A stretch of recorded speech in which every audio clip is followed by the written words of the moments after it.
The Atlanta Braves walked off the Reds last night 5-4, and the hero of the game, Drake Baldwin. And he needs more playing time.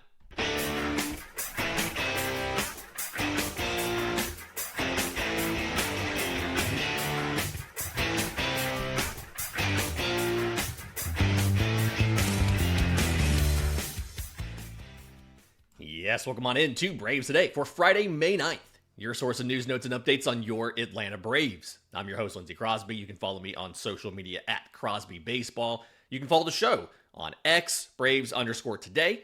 We have a Facebook page and Instagram as well. And you can find all of my written work, bravestoday.com. That's the Braves Today Substack, as this is both a podcast and a newsletter. We got a lot of interesting stuff to get to, whether it's a preview of the Pirates series this weekend, some exciting news about Atlanta's rotation depth, both Spencer Strider's injury update, as well as Hurston Waldrep may be making a significant change, positive, good change, on Thursday night in his AAA start. But first, I want to get to last night's game. Braves take down the Reds 5-4 in 11 innings. So second walk-off of the series. And now they officially have won that series 3-1. It doesn't mean they're back to 500. Atlanta is 18-19 going into tonight's matchup in PNC Park in Pittsburgh against the Pirates. So they could be 500 as soon as today. We'll talk about that later on in the show. But rather than getting super deep into what happened last night, by now it's noon on Friday. There's been plenty of recaps out. I did a postcast immediately after with my buddy Jake over on Locked On Sports Atlanta. If you want to check that out for the breakdown of what happened here. I want to talk about Drake Baldwin because the whole conversation behind Drake Baldwin when he was first called up to start on opening day, since Sean Murphy was on the IL, this was probably going to be a short-term thing, right? And it was something where we thought Drake Baldwin would start most of the time with Chadwick Trump behind him, and as soon as Sean Murphy was ready, Murphy would be the starter at 4 out of every 5 games. Trump would take the 5th, and Baldwin could play every day in AAA. And Drake Baldwin offensively looked so good that they said, yeah, we can't do that. Baldwin's going to stay in the majors and be on our bench, be a left-handed pinch hitting option for us. He'll rotate in. I think he's getting every 3rd game right now, every 3rd or 4th game. Like once a series, he gets a start. Typically, if you have an afternoon getaway day, he'll start that game. It's standard in baseball to not ask the same catcher to catch a night game and then turn around and catch a day game the next day. Only a couple guys in the league will actually be asked to do that. Most of them don't. And I was initially skeptical of the idea. Alex Anthopoulos has talked about this on the record. I've played the audio on here before about catchers need as much development time as possible. I think AA's exact metaphor was it's like breaking in a new glove. So I was one of those people that was saying maybe you should just send him back to AAA. Let him catch 4 games a week, DH for another 1 or 2, get him plenty of at-bats, get him as much time behind the plate as you can to make him ready for when you do need him on an everyday basis in the majors. Drake Baldwin's made all of that look pretty dumb, honestly. Because Drake Baldwin has looked at times like one of the best hitters on this team, which is not something I was expecting. Now, this is a relatively small sample size, right? He has 61 at-bats on the regular season. He's 17 for 61. He's got 3 homers and 2 doubles, 6 walks to 12 strikeouts. He's scored 5 times, and he's driven in 8. It's a slash line, 279, 343, 459. So an 802 OPS, which is pretty healthy. He's getting a little bit of batting average on balls in play luck overall at a 304 BABIP, but his production is earned from a batting average perspective. Like the quality of his batted balls, his actual ERA, his actual batting average of 279, the expected batting average, 278. Entirely deserved. And on the hard hit balls, especially early in the year, he was particularly unlucky. And you can see that in the slug numbers. Slugging of 459, expected slugging of 498. His average exit velocity, one of the best in baseball, with the caveat he does not have enough at-bats and batted balls to qualify on StatCast leaderboards. But 94.5 mile an hour average. His average batted ball is a hard hit ball when you round it. His hard hit percentage, it is tops in baseball. Again, small sample size, but 69.4%, just a really nice number. It's his bat speed is some of the best in baseball, 75.4 miles an hour. His squared up rate, which is in essence how often on your swing you get the maximum available exit velocity to you. 34.3%, which is in the 95th percentile in baseball. He's doing a lot of stuff right. He's chasing below average. He's striking out below average.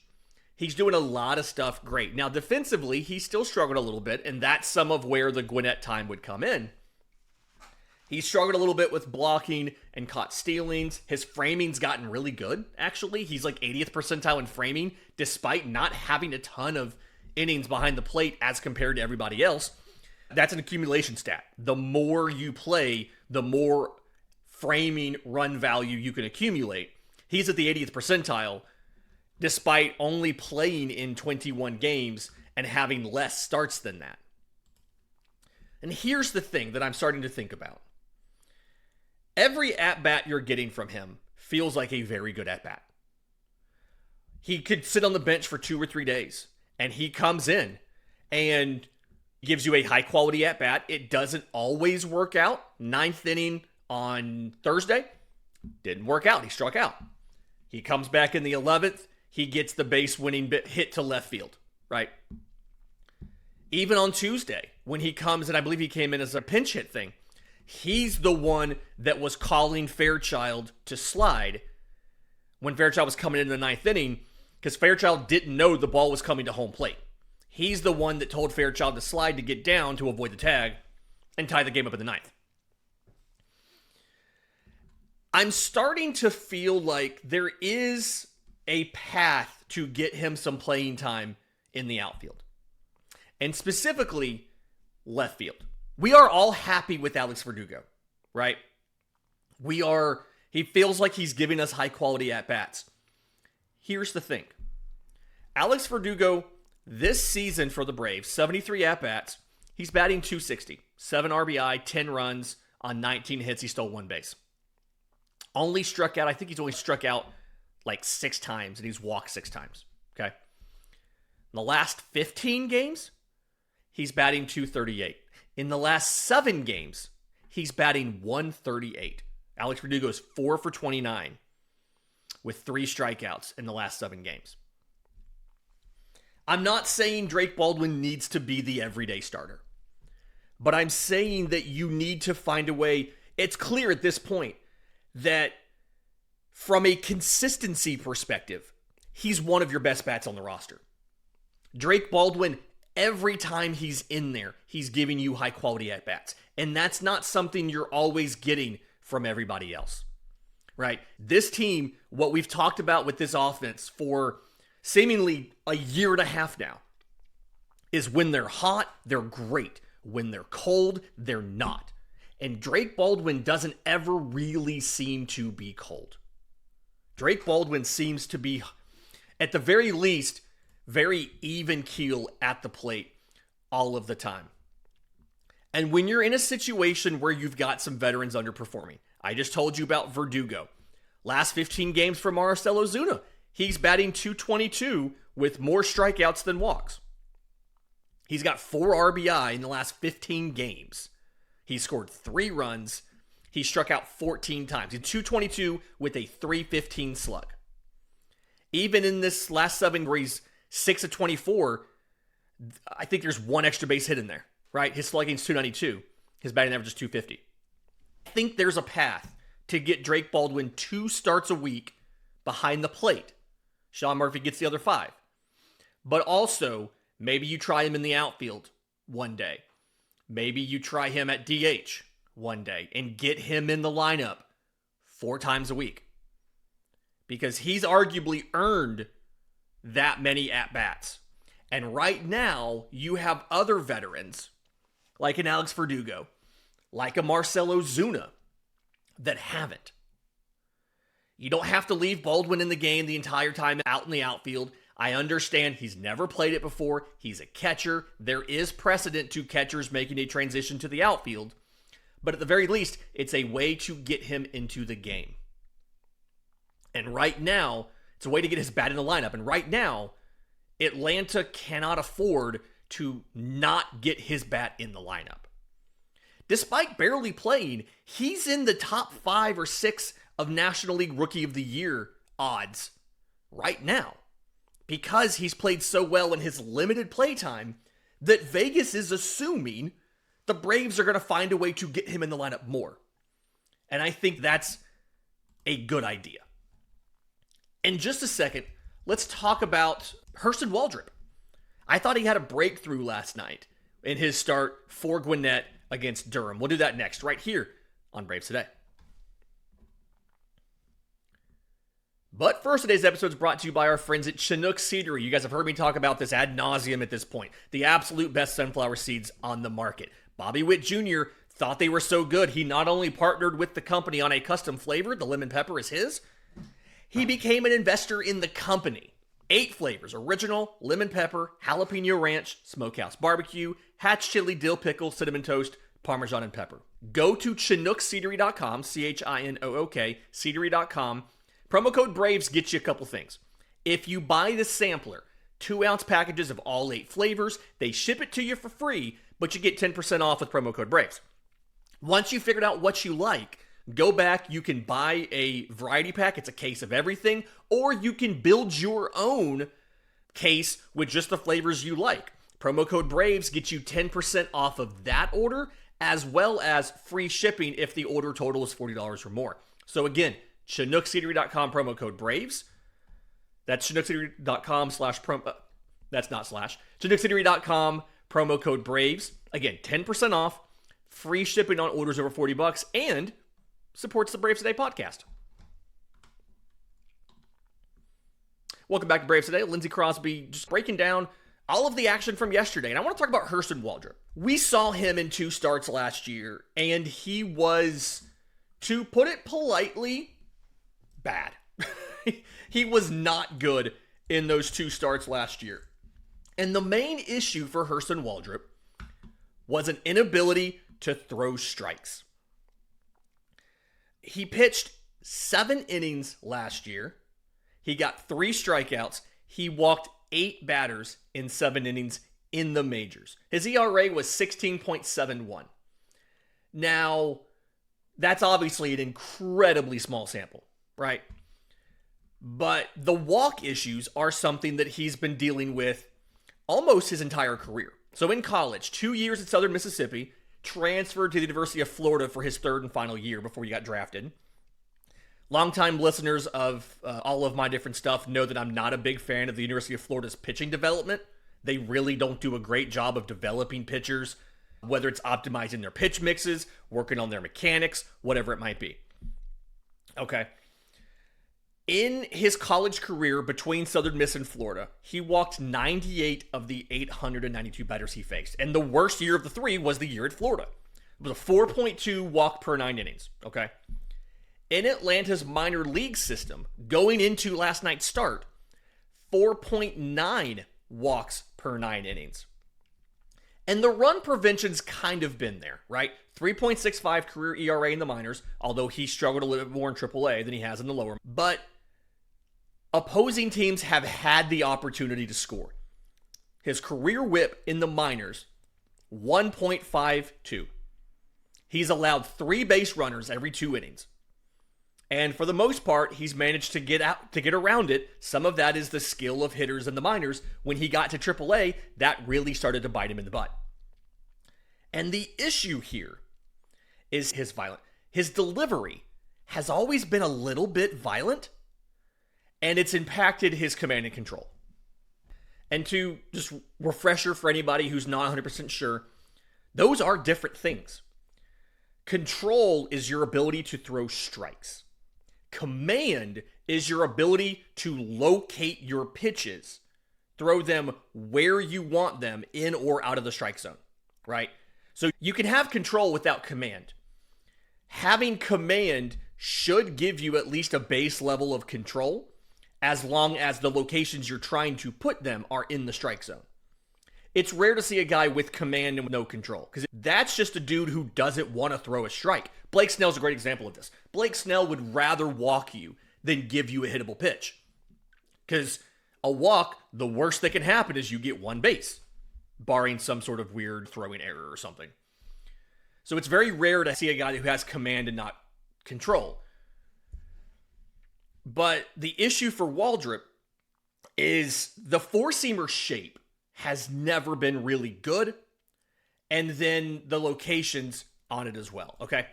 So he can throw it in the zone sometimes, but he doesn't always know where it goes. Going into last night's start, in StatCast parks, so mostly AAA, he threw the fastball for a strike 43.4% of the time. If that sounds low, it is. The MLB average for throwing a four-seam fastball in the zone is like 56%.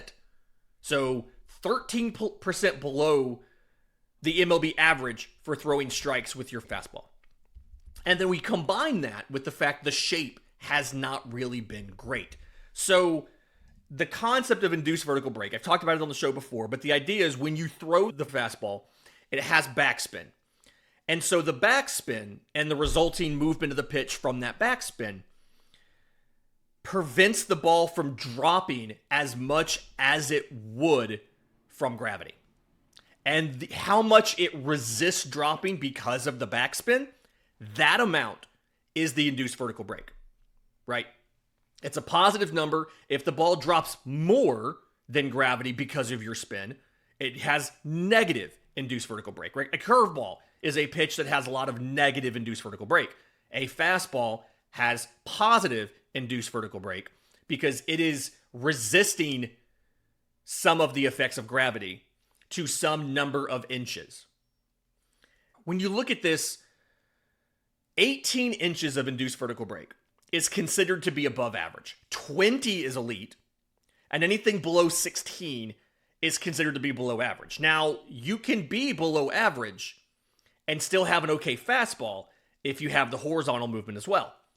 For the induced vertical break for Hurston Waldrep, all of those minor league fastballs, or those AAA fastballs really, came out to 13.6 inches of induced vertical break. 18 is above average, 16 is below average, 20 is elite. He's well below the standard for below average. And it's not the end of the world if you have some horizontal movement.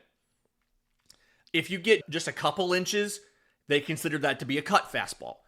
A running fastball could be 12 to 20 or something like that, right? There's the two extremes. There's the very little or there's a lot.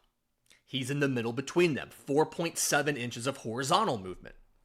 The combination of below average induced vertical break and not a lot of horizontal run on the fastball means it's what we call a dead zone fastball. So in essence, when a batter sees that fastball coming in, it moves exactly like they think it will. And I've talked about this plenty. The number one thing when it comes to pitching is doing something the hitter does not expect. Your pitch, your locations, your usage, something or multiple somethings need to be different than what the hitter's expecting. And when he throws that four-seam fastball, it's either not a strike, or when it is a strike, it moves exactly how they think it's going to. And so because of that, it's been getting crushed. So he's in a situation where the splitter is awesome. Like, his splitter is one of the best splitters in the organization, if not one of the best splitters in the butt. The proper usage of a splitter, you want to have a fastball to play it off of, right? They have to respect the fastball in the zone. And then when they're on guard for the fastball in the zone, you drop the splitter below their bats off the table, and you get swings and misses. And Waldrop's always had to use the splitter and the slider to try to get back in at-bats, throw them for strikes, because he was behind in the count because he couldn't land the fastball. And really, those pitches work better as chase pitches versus throwing them in the zone and hoping you don't hit them. Last night against Durham, and if you want to see the videos of this, bravestoday.com, I dropped a newsletter this morning about it. Last night against Durham, he had significantly simplified mechanics. There's a couple different clips in there of there's a couple things that are just kind of violent in his delivery. His leg kick is very high. I have a still shot of him at the College World Series where his knee is touching the bottom of his glove when his glove is up here as he's beginning his delivery. His knee is touching his glove. That's how high his leg kick was. And then he would fall off the mound as he was following through, which kind of tells you he has a lot of excess and wasted movement that's going laterally versus straight to the plate. Yesterday, he showed a much more subtle and smaller leg kick. Because of it, he's finishing more upright. He's not falling off the mound. He's able to follow through straight forward. If you watch Spencer Strider, that's an example of a guy who has a perfectly upright finish. To the point of, we've all seen the thing where Strider gets the strikeout and spins on his foot because he's perfectly balanced and perfectly straight. Hurston Waldrep was falling to the first base side after every pitch because he was not balanced. He was not fully upright, and he had all this big movement that just got him out of balance. And because of some of those better mechanics, he had a couple season and career highs last night. He goes 5 1/3 innings, longest start in the minors for him this season. Reminder, last week, he made it 2/3 of an inning with 2 hits and 3 walks. They pulled him before the first inning was over. This is 5 1/3 innings, 2 runs, 2 hits, 2 walks, 10 strikeouts. Both hits and runs came in the 5th inning. He was pitching really well.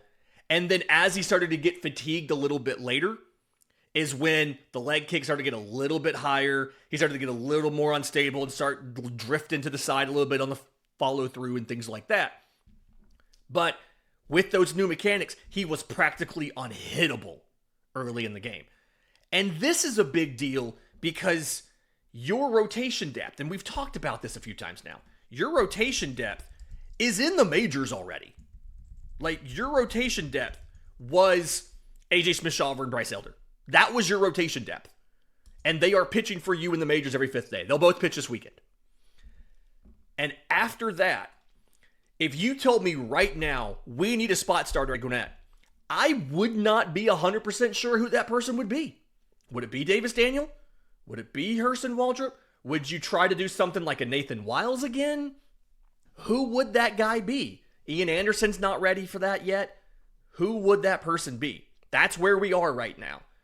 Being able to say Hurston Waldrep, continuing like this, cementing those mechanics, getting more comfortable with it, being able to maintain it deeper into his starts, that could give you a situation where you do have 2 or 3 different options you would be comfortable with, not counting prospects that you might ask to make their debut.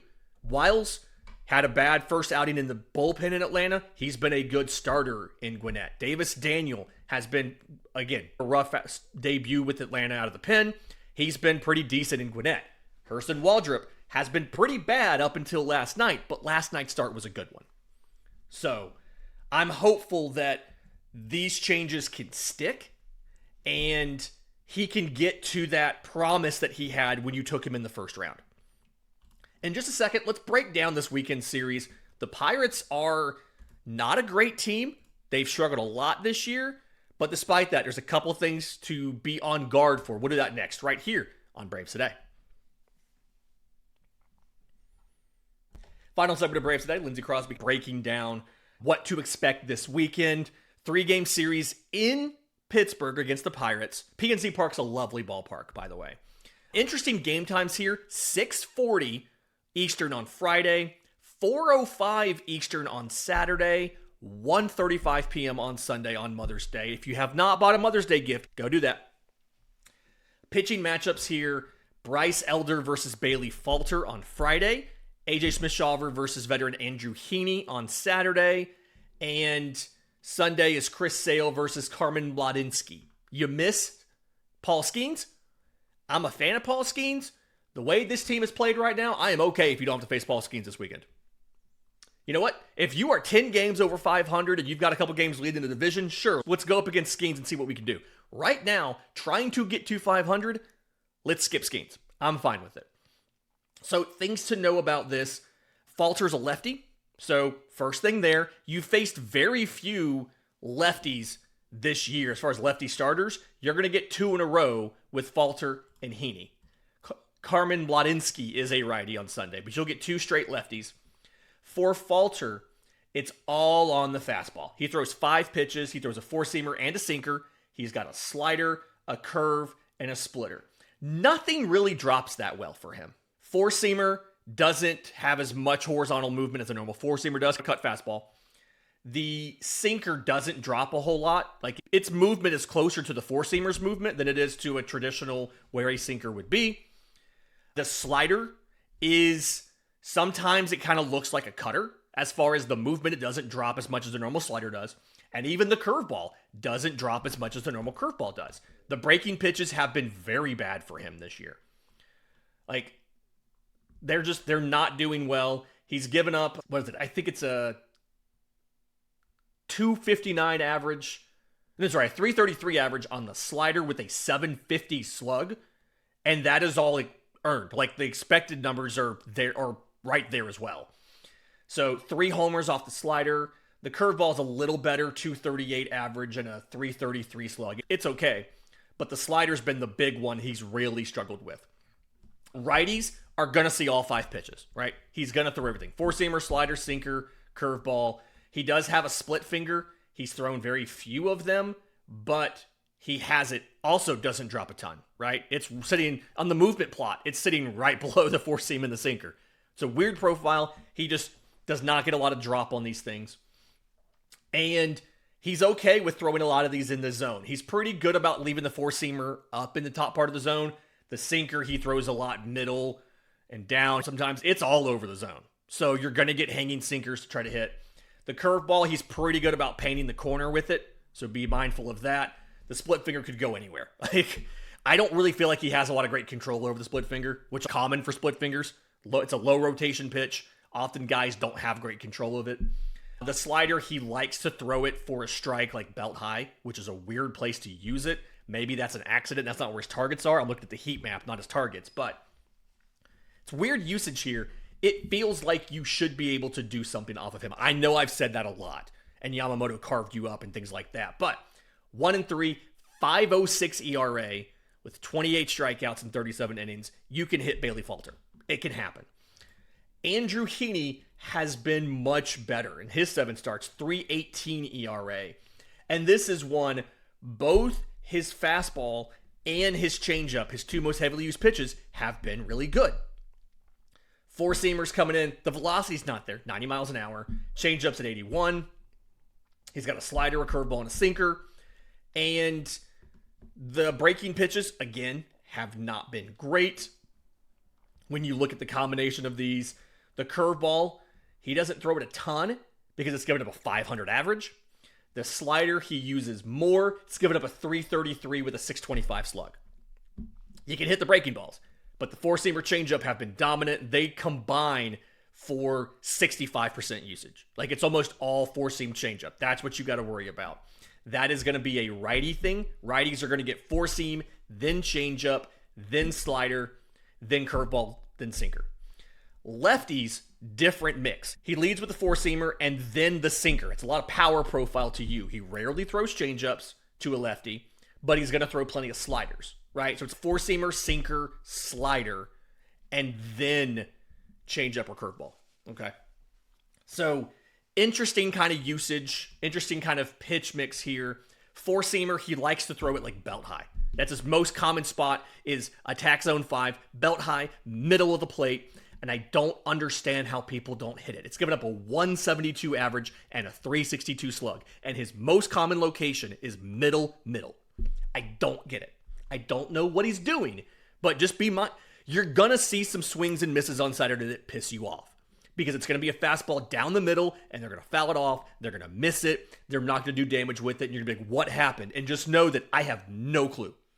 He doesn't get a ton of swing and miss. He gets above average amount of ground balls. Like half of his batted balls are ground balls, but he'll give up some barrels. He'll give up some hard hit balls. He does get plenty of chase. That's the whole thing. The fastball's coming in the zone, and then the goal is everything else is going to be out of there, right?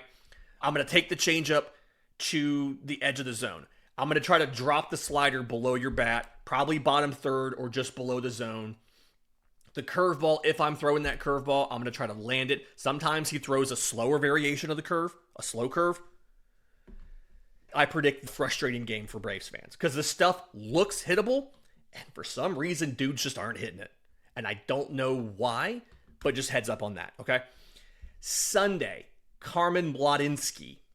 Another guy, you can get him here. 6.16 ERA in 7 starts. The expected ERA, 5.34, so it's right there in line with everything else.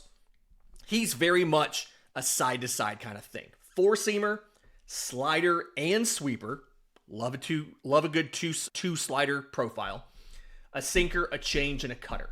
Okay? Cutters, I think he should throw the cutter more. It's the bridge pitch between everything that runs one way and everything that runs the other. Cutter's right in the middle.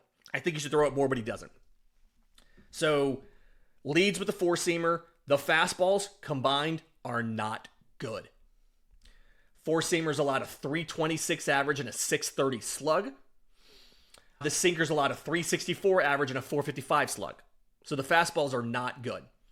Lefties, four-seamer, then slider, then sinker, then sweeper. He rarely throws a changeup or a cutter to righties. He rarely throws a cutter, period. Like 6 cutters all year. Lefties, four-seam, sweeper, changeup, slider. You'll rarely see a sinker. Again, you'll rarely see a cutter, period. You'll rarely see a sinker if you're a lefty. You'll rarely see a changeup if you're a righty, which makes sense. Right? That's the common usage of those pitches. Absolutely hittable. For him, it's the fastballs. You got to hit the fastballs. The four is going to be anywhere in the zone. He doesn't really know where it's going. Anywhere in the zone. The sinker, he's pretty good about leaving it belt high or lower. He doesn't throw it up in the zone a ton. I don't think he has a single one in the upper third of the zone on the heat maps that I'm looking at. Slider, he likes to throw it for a strike in the zone. Sweeper, he likes to start it outside of the zone and bring it into the zone for a strike. So you're going to give up on it early, and it's going to get you. Okay, the changeup, a lot of the changeups are below the zone. He's grooved a couple right down the middle, but a lot of them are below the zone and off to the side. So heads up on that. This has been Braves Today for Friday, May 9th. Do us a favor. If you're listening on audio, leave a 5-star review, Apple, Spotify, YouTube Music. If you're on YouTube, subscribe to the channel, hit the notification bell so you know when we drop the next episode. Also, BravesToday.com. Free or paid subscriptions helps us out a ton over here. Until next time, this has been Braves Today.